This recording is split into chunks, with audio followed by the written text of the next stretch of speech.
전세나 월세를 거주하고 계시는 분들 중에서 자기가 가지고 있는 보증금을 가지고 그 보증금 담보대출을 받으려고 하시는 분들이 있는데, 통상적으로는 대부분의 금융기관들이 집주인의 동의를 얻어야 그 대출 진행이 가능해요. 그렇다 보니까 세입자 입장에서는 집주인한테 이런 대출 동의를 구한다는 게 쉽지는 않고요. 그리고 어렵게 말을 꺼내도 집주인도 그렇게 호의적으로 승낙을 해주진 않습니다. 우선은 그 집주인 동의 없이 이 진행이 가능한 금융사가 있냐, 이게 이제 오늘의 제가 알려드릴 주된 내용인데, 실제 집주인 동의 없이 전세 보증금을 가지고 대출을 할 수 있는 금융사들이 몇 군데 있습니다. 많지는 않아요. 이거 문의하시는 분들은 이런 걸 집주인 동의 없이 취급하는 금융사가 상당히 많을 거라고 착각을 해요. 왜냐하면은 인터넷에 네이버나 이런 데 검색을 해보면은 전세 보증금 담보대출로 검색을 하면 수많은 광고글들이 나오거든요. 근데 그 광고글들 들어가 보면은 전부 다 정말 말 그대로 보증금만 있으면 다 해드릴게요 라고 적어놨기 때문에 사람들 입장에서는 되는 데가 정말 많구나, 이 중에서 여기 물어봤다가 여기 안 되면 저기 가서 물어봐야지, 이런 생각을 가질 수밖에 없어요.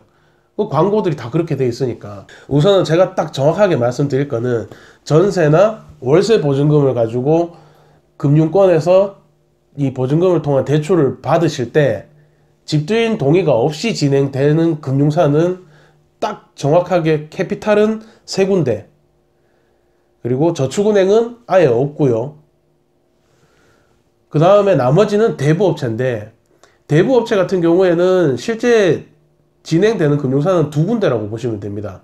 접수가 가능한 곳이죠. 신청이 가능한 곳은 2군데고, 신청이 되게 되면은 이제 한 군데에서 큰 금액이 나온 게 아니라 이 접수된 대부업체 한 군데가 이 연계된 금융사들이 있는 거예요. 그래서 얘네들끼리 거의 연합이죠. 고객이 한 명이 들어오면은 5천만 원이 나간다. 그러면은 5군데 업체들이 제일 메인 업체에서 심사를 해서 승인이 나면은 나머지 4군데는 연계해서 나가는 거예요. 그래서 천만 원씩 5군데 나눠서 이렇게 나가는 겁니다. 우선 기본적으로 캐피탈하고 대부업체 쪽에 전월세 보증금 담보대출의 기본적인 가이드라인을 좀 알려드릴 텐데, 우선 캐피탈 먼저 알려드리면은, 캐피탈은 취급 가능한 물건지가 아파트밖에 안 됩니다. 일반 아파트를 제외한 다른 물건지에 사시는 분들은 해당이 없다는 거.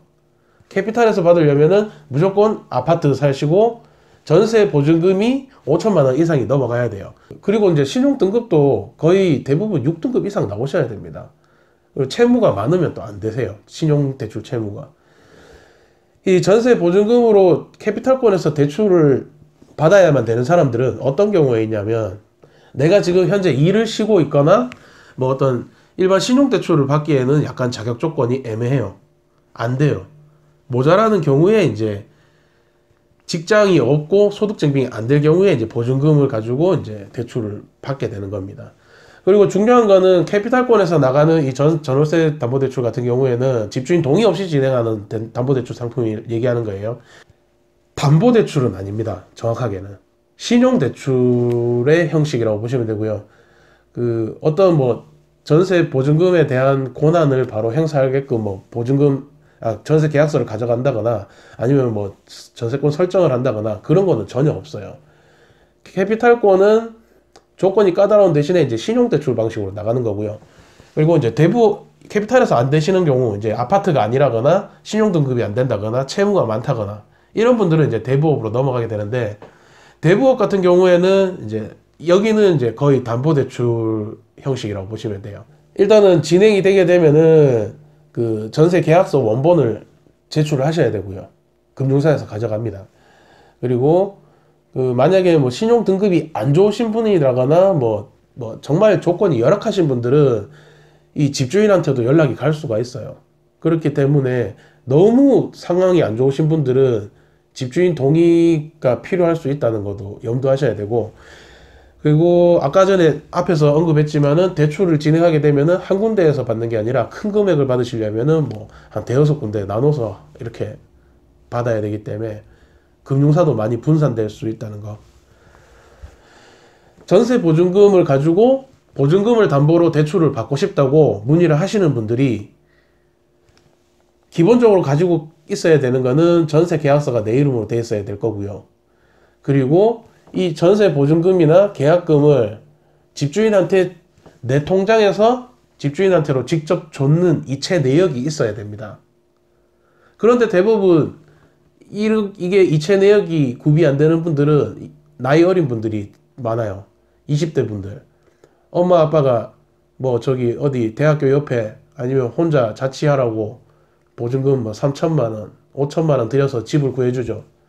자기 돈도 아니면서 보증금을 가지고 대출을 받겠대요. 어디 그 부모님이 해준 보증금을 등쳐먹으려고. 정신 차리세요, 진짜. 예? 근데 만약에 이제 이런 경우는 있어요. 정말 어쩔 수 없는 사정이 있어서 그냥 나 대신에 그냥 부모님이 대신 이체해줬거나 어떤 다른 사람이 대신 이체해준 경우는 있어요. 그거는 정말 안타깝지만 그런 경우에는 어떻게 할 수가 없습니다. 이런 경우에는 그나마 대체할 수 있는 방법은 그 실제 전세 계약자인 사람이 집주인을 만나서 그 보증금하고 내가 계약금하고 당신한테 준 거 맞으니까 거기에 대한 영수증을 써달라 라고 해서 영수증을 받으면은 그걸 첨부해서 진행을 할 수는 있어요. 그리고 뭐 일단 다 됐네요. 그리고 그 대부업체에서는 일단 전세 계약서가 내 명의로 되어 있어야 되고 보증금 내가 줬어야 되고 그리고 그 계약 기간이 일단은 6개월은 최소 남아 있어야 되고요. 그리고 계약 뭐 이 2년 살고 이제 뭐 집주인하고 그냥 묵시적 갱신 계약서를 새로 쓰지 않고 그냥 더 살게요 해서 2년 연장 이렇게 되면은 이런 분들은 계약서를 새로 쓰셔야 돼요. 이 계약서 작성은 부동산을 통해서 작성한 것만 인정된다는 거. 그거는 꼭 알고 계셔야 됩니다. 이 전세, 월세 보증금으로 담보대출을 알아보시는 분들 같은 경우에는 대부분 이제 신용등급이나 채무가 많아서 아니면은 그 대출을 받고 싶어도 이제 집주인 동의 받는 게 어려워서 이 진행을 못 하시는 분들이 많은데 혹시 뭐 이런 경우에 계시는 분들은 제가 오늘 말씀드린 그 캐피탈건이나 대부업에서 진행되는 그 전월세 집주인 무동의 상품 이걸로 한번 알아보시는 것도 괜찮은 방법이 될 것 같습니다. 감사합니다.